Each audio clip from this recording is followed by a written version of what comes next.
All right, here we go. Looking at this, this is kind of like the last new lesson. It's trig ratios to find missing angles. We're looking at angle D over here. What trig ratio can we use? So again, if I just go through, I've got adjacent, opposite, and hypotenuse. So I know that the opposite and adjacent are being used, which means most likely I would use tangent. Now, here's the deal. When you are trying to find a side, you use the original function. When you're trying to find the angle, you are trying to use the inverse of the function. So what I need to do is I'm going to use, normally if we were looking for a side, we'd do tangent something divided by something. But this time, because we're looking for the angle, we got to use the inverse of tangent.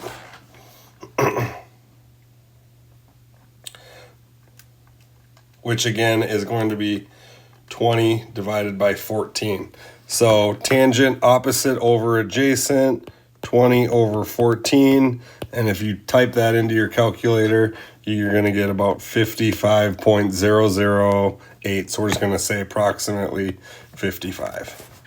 So if I looked at my calculator, I would say, all right, I need the inverse tangent. So it's got that -1 above it. And I did 20 divided by 14 and close our tab. And that's what we got, 55.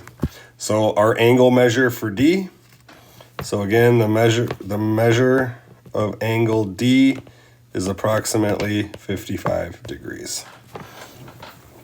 Now, this is hinting at a ratio. Again, back in the day, they used to have to use trig ratios when they didn't have as nice a calculators as us. Looks something like this, where again, they would have to plug it into their calculator by hand and go through there. I'll post this. Again, if you want to use it, you can. But again, with using today's technology, we don't necessarily have to. So if I look right here, again, label my sides. This is opposite, this is hypotenuse, and this is adjacent.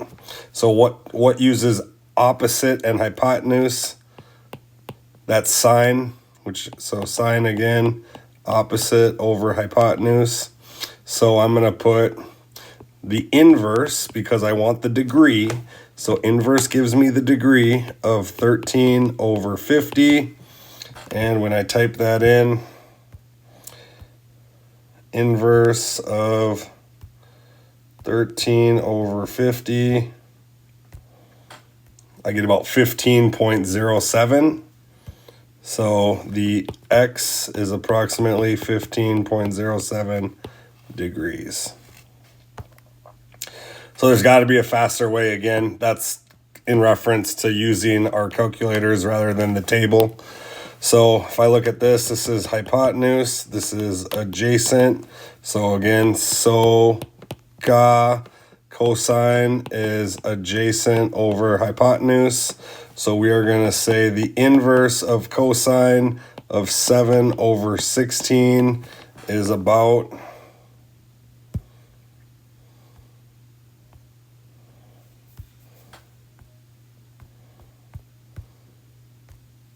64 let's say 0.06. So we'll say this is about 64.06, which again is what y equals. Y is about 64.06 degrees. So again, just using my calculator, I can figure these out relatively fast. So if I take, again, because I'm looking for the measure of the angle, I need to use the inverse. So the inverse of sine, I can't even remember what the number is, 0.3789. Oops, did it again.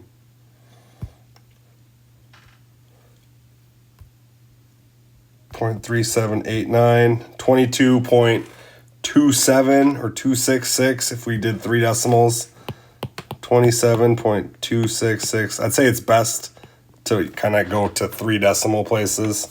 Cosine of 8 over 15, again, use the inverse function. You get approximately 57.769 degrees, and inverse tangent of 25 over 20, and you get about 51.340. So if you're using Desmos, again, you can get the inverse function pretty easily just by clicking over here. If you're using a graphing calculator, you can get the inverse function by hitting the second button and then the sine, cosine, or tangent. So if you hit the blue second and then hit sine, it turns to sine inverse. If you hit second and cosine, it goes cosine inverse, and vice versa.